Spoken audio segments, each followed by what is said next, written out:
Welcome to Tea and Tarot with me, your host, Yashna. Each week I'll share what I've learned as I dive deeper into the world of tarot. I've got my cards in front of me, my cup of tea, and I can't wait to share this journey with you. This is Tea and Tarot.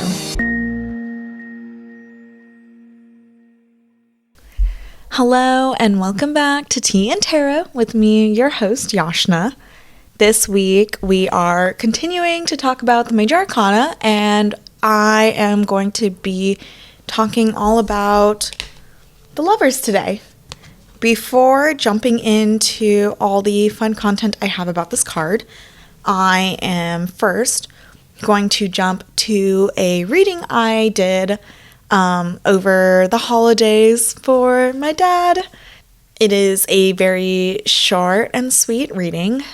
My dad's not necessarily the most comfortable with the tarot readings and being recorded for stuff, but he agreed to still do it with me, which was really exciting and really sweet of him, even though I know it's not necessarily his thing. So that's why if, as you're listening to it, it's mostly just me talking about the cards and what they mean, that's just because that's our dynamic as we do a reading together.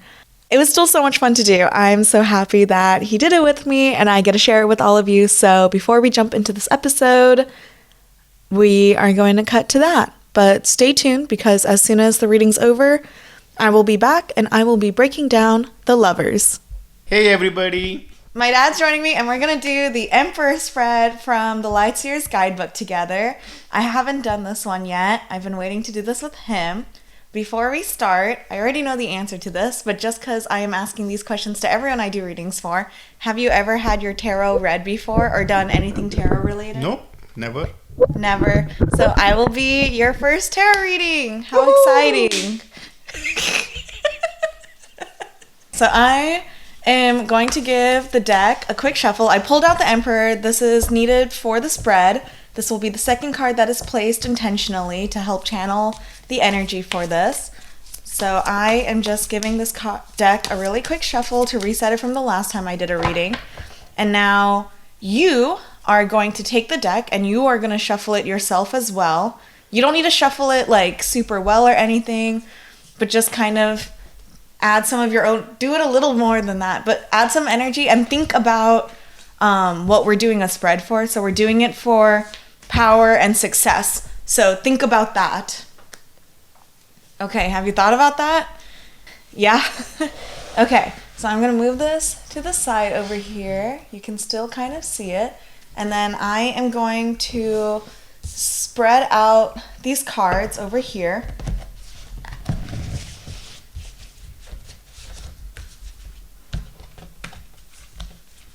Okay, and you're going to pick out 3 different cards, okay? You can pick any 3 cards, but it'll be for the other 3. 1, 2, 3. Okay. So we're going to put them in order. So this is 1, 2, 3, and 4. So the first card is about your power. So what power do you have access to that you aren't currently aware of or using? This one is the Queen of Swords reverse. So right now this is pointing towards me, so it's like the opposite for you, but the Queen of Swords reversed looks like this. The second card is the Emperor, which we intentionally placed over there. The third card is the Four of Wands. This one is for what is the strategic next step to take. So Emperor speaks. And then the fourth card is Power Moves, a message about embodying success and leadership energy. This one is the Chariot. So that's what these cards look like for you. Okay. So now we'll do the interpretation spread. I actually kind of know what most of these cards mean already because I've been using them so much in readings recently. But the Queen of Swords is a very rational person. She represents a thoughtful, rational leader who is direct and intelligent. In the reverse position, it could mean to use your head more, being too aloof, needing to communicate better as you're striving towards your goals. So the first card is trying to answer the question of what power do you have that you aren't currently using or you aren't currently aware of. So it could mean that this card's trying to tell you that you have trouble communicating something that could be difficult for others to hear or difficult for you to acknowledge. Or it could just mean that you're also just having trouble communicating thoughtfully or really being like rational and wise with the words that you're using. So that's like power that you have but aren't fully accessing. The Emperor is providing his wisdom to help interpret the spread, but the Emperor generally is an authoritative figure who represents success, doing well. He is a natural leader and is also someone who promotes taking action to achieve your goals. So it's a general reminder, like if you feel stagnant or if things are going well, like to continue taking action towards what you want. The third card is checkmate. What is the strategic next step to take on your path? This one is the Four of Wands.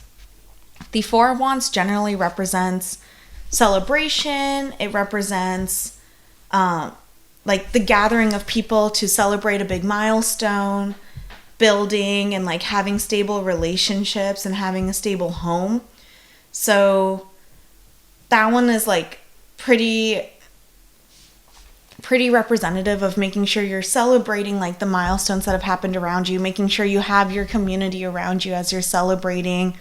You're taking a moment for that joyous celebration. So it's kind of interesting as a what is the next step to take, because usually this is more of a success card of like you've been doing well, but maybe it means like it's okay to have that pause to celebrate things going well. Because the next card is Power Moves. This is a message about embodying success and leadership energy, and this is the Chariot. So the Chariot is all about charging forward. Like the only way to make action happen is to charge towards your goal and make it happen for you. So the Chariot is always a reminder to like not be stagnant. You have to move forward. You have to like take that next step, and the only one who can make action happen is you. And it's also a reminder sometimes not to just charge blindly, but to make sure you're looking at what's going on around you so that you're like not hurting others in your path. Mm-hmm. But that's kind of the spread. So it all kind of connects well of like thinking logically, making sure you're communicating what you need and using your communication skills more, celebrating what you have and what has gone well, but continuing to charge forward on the path to what you want to do next and whatever next steps you want, and just making sure you actually take action. Yeah, they look all good. Yeah, do you have any thoughts or any interpretations from it, or not really? Not much, but yeah, I mean that does make sense. Communicating to yourself is important, and then you celebrate your achievements and you keep marching forward. Okay, cool. Well, this was a very quick and short spread with my dad, but I am very happy that he agreed to do one with me. Yeah. Yay. Thanks, Yashna. Thanks for joining me. I am going to take a short break, and when I'm back, we're going to start breaking down the Lover's card. Stay tuned.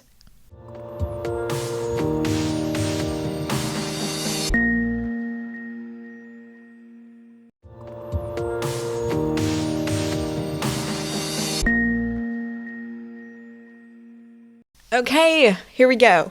Time to break down the Lovers. Before jumping into it, I did want to share that I am trying a new tea today as I'm doing this breakdown. It is, it's an elderberry lemon balm tea that is supposed to be really good for your immune system and for stress overall. It's got ginger, lemongrass, elderberry. It's got ashwagandha root as well, which is supposed to be really good for your immune system, and so many other cool, good-looking things. So that is what I will be sipping on as I'm talking all about the Lovers. So hopefully that means I will have a strong immune system, going into 2025. Here we go. So, historically, the Lover's card has always been portrayed as a couple in love, but in different ways. In the older Visconti Sforza deck, the card celebrated the marriage of Bianca Maria Visconti and Francesco Sforza, joining two of the most powerful families in Italy. Above them is Cupid shooting his love arrow at the two to solidify their eternal love. In the Tarot de Marseille deck, a man is between two women while Cupid is above him with his arrow, and he must make a decision on who to love and who he wants to commit himself to. Most other early decks have three people as well, but typically show a couple getting married, and the third person is a priest who is joining their union, which is kind of a nod back to the last card as well, the Hierophant, because in older decks, the Hierophant was a priest, and priests would help join two people in their marriage union. Wow, this tea is really good. You get a lot of the lemon flavors, which I really love. Moving to the decks that I have in front of me, starting with the Rider-Waite deck, the imagery on the card is significantly changed to tie back to the more Catholic and Christian imagery. The card shows a naked Adam and Eve standing apart from each other with an angel above them. Based on the Ultimate Guide to Tarot book, Adam and Eve have arrived in a magical garden where strange flowers bloom and snakes talk. The Archangel Raphael presides over them, and he represents the angel of love and healing. While the couple stand in the card together, they aren't a couple yet, as this is the beginning of their story. The Archangel is warning Eve not to eat from the tree of knowledge of good and evil, or they will be cast out. Adam is gazing right at Eve this entire time. In the background are two trees, one which has the forbidden fruit and a snake that will tempt them to eat from the tree, and another tree which is the tree of life. The tree of life represents the male principle, while the tree of knowledge of good and evil represents the female principle. The Archangel is representative of love and committing to others, and the snake is representative of risk and wisdom. I don't really think I need to go into what happens in the story of Adam and Eve, but they do eat from the tree of knowledge and are cast away from the Garden of Eden, but they are cast away together, so they remain lovers. In the Lightseers deck, the depiction of the lovers is very much a couple in love, with no third person or other imagery taking away from them. Starting with the story of the card's depiction, the world slows as two souls gaze attentively at each other, like yin and yang. These entwined figures embody the concept of duality, two hearts, two energetic systems. She carries with her the initiations and tattoo markings that remind her of lessons learned in Card 5, the Hierophant. Who she is today is a result of everything she has done and experienced. Her wounds, her desires, and her beliefs will all carry forward into this forthcoming relationship. The orbiting spirals of emotion and attractive lull the couple into euphoria, and yet she knows there always comes a choice to really allow herself to fall into this partnership and merge with this new energetic offer, to become a part of a totally new creation, or to block off her heart and not fully experience what this love has to offer. Her hair flows toward him, and attraction threatens to whisk her away. Will she lose her bearings? Will this new opportunity blossom? She remembers that clenching on to any one thing in fear will not actually keep it with her in the long run. Cupid marks her arm with a new sigil, and she bravely takes one step closer to this man, his graying hair a sign of a long life of challenges and joys lived before this moment, promising to remain true to her heart, no matter what happens, and to love herself so completely that she can support this pairing with her own light, her love, and her magic. In the card, the couple is surrounded by spirals that represent the hypnotizing nature of love. The background is red to represent their deep passions. There's a Merkaba rune between the two, which is a portal and represents spiritual growth and connection. Merkaba stems from ancient Egypt, where Mer means light, Ka means spirit, and Ba means body. The woman's body has several tattoos, including Cupid's arrow for love and partnership. She also has other spiritual symbols tattooed, representing the lessons she took away from the Hierophant to bring into her relationship, as mentioned in the story. Lastly, the woman is holding the man's hair, showing that she's choosing to fall in love. She is making this choice to step into this relationship. The general message from the Lover's card in the Rider-Waite deck is follow the wisdom of your heart. In the Lightseer's Guidebook, the general message that comes from it is mastering self-love is the key to balancing the duality of any relationship. As with all willing partnerships, the choice to step into vulnerability must be made consciously. The secondary message that is shared in the Lightseer's book, this one focusing more on the light meaning and the optimism of the card, is my heart is open to deeply meaningful relationships, and I expand into this union with loving trust. In the Lightseer's position, the card can represent a choice, dualities, harmony, love, relationships, unity, allowing yourself to fall in love, healthy boundaries, and soulmates. Kind of what you would expect from a Lover's card. In the reverse position, the card can represent disharmony, a break in communication, needing to find self-love, giving away your power in a relationship, losing yourself, having too many expectations of others, manipulation, codependency, or an otherwise imbalanced relationship. When this card is pulled specifically for a love and relationship reading, it just means all those things. There's nothing else to really add. The only thing that should also really be noted is that pulling the Lovers in a love reading it means a lot because it is the ultimate card for lovers, and it is also a major arcana card, so it kind of just doubles for those readings. In terms of a money and career reading, it could indicate the beginning of a new partnership. While this new partnership could be a good thing, be mindful not to mix business with pleasure and understand the risks of stepping into this new partnership, no matter what it is.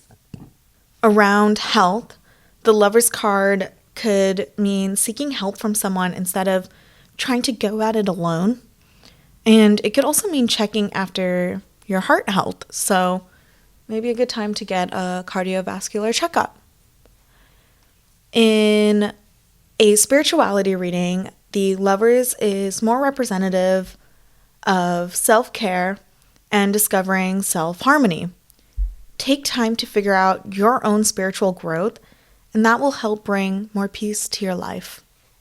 And that's my breakdown of the Lover's card. I don't really have a lot else to say around the card's meaning, but I do have some other random tidbits to share.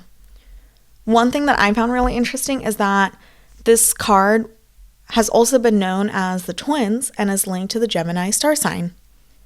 Not necessarily the most exciting thing, but I think it's really cool because I'm a Gemini.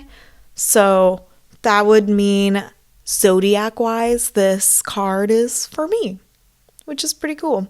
And in honor of that, I am wearing, you will not be able to see this super well, but I am wearing a Gemini sweater that my brother gave me for Christmas. It is super cool. Actually, let me try to stand 1 second and see if that makes it easier. I don't know if this is super visible on the camera, but this is my Gemini crew neck sweater that my brother gifted me for Christmas. I love it, and I thought it was super fitting to wear. Ow. Ugh. Ouch. I thought it was super fitting to wear as I break down this card. Obviously, I am not meant to stand up and move around as I'm recording these episodes. Great. I'm totally distracted now. Okay, refocusing.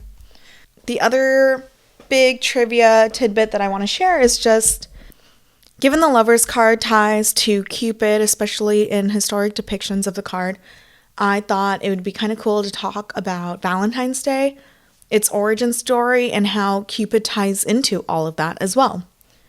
While the holiday is now about romance and hearts, it didn't always start out that way. In ancient Rome, around February 13th to 15th, men would sacrifice a goat and a dog and use their hides to hit the woman, all believing that it would make the woman fertile. The men would also be randomly matched with women for this event, and the pairing would last longer if it was a good match. This was called Lupercalia. In the 3rd century, the Romans also executed 2 men, both named Valentine, on February 14th in different years. Their martyrdom was honored by the Catholic Church with the celebration of St. Valentine's Day. While some of the stories are likely romanticized, one of the saints was believed to be a priest. Emperor Claudius II had banned weddings because he believed married men were worse soldiers, but priest Valentine believed this unjust and arranged marriages in secret. After he was caught and arrested, he fell in love with the jailer's daughter. He was sentenced to death, but sent a final love letter signed, "From your Valentine," which is where that comes into play with a lot of Valentine cards today.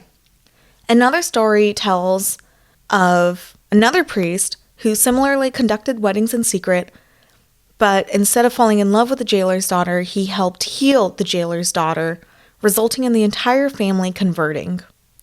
There are a lot of other variations to this tale, so it's hard to know which is true, but generally gives an idea of why he became a saint and continued to be celebrated following his death.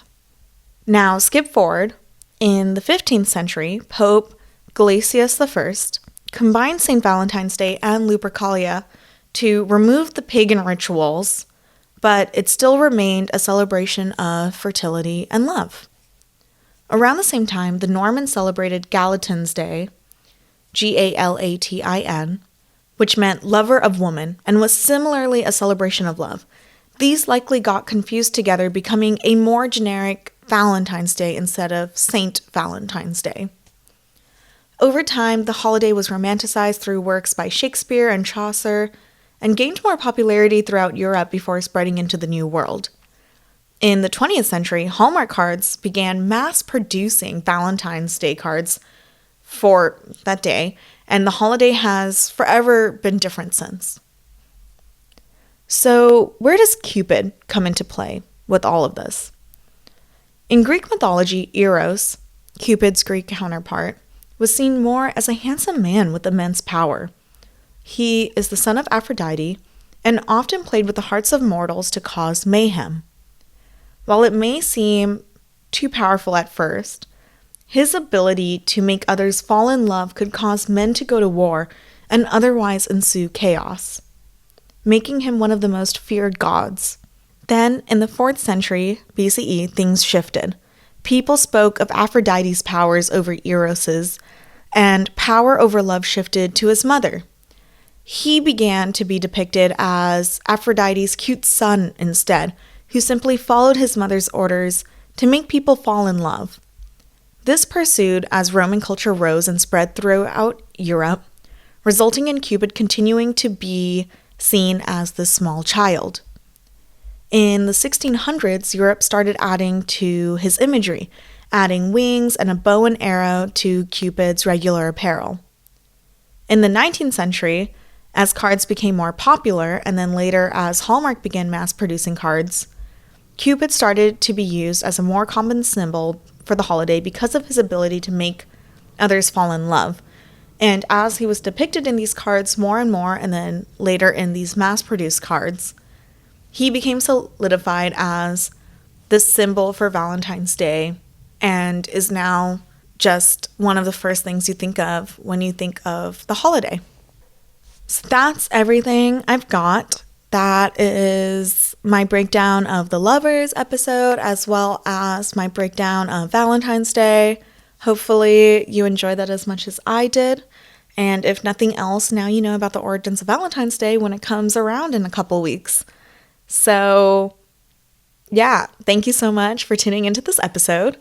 And join me next week as we keep this going and we continue on the journey of the major arcana, moving from the Lovers to the Chariot. See you next week. Thank you for listening to Tea and Tarot with Yashna. This episode was produced, hosted, and edited by me, Yashna Bensel, and brought to you by Tea Time Podcasts. The tarot reading was done using the Lightseers deck by Chris Ann, and all card visuals were from the Lightseers deck and the Rider-Waite-Smith Tarot deck. Research was done using Wikipedia, The Ultimate Guide to Tarot by Liz Dean, Tarot for Lightseers by Chris Ann, and many, many Google searches. Music was made using SoundRaw. Join me next week for another episode of Tea and Tarot.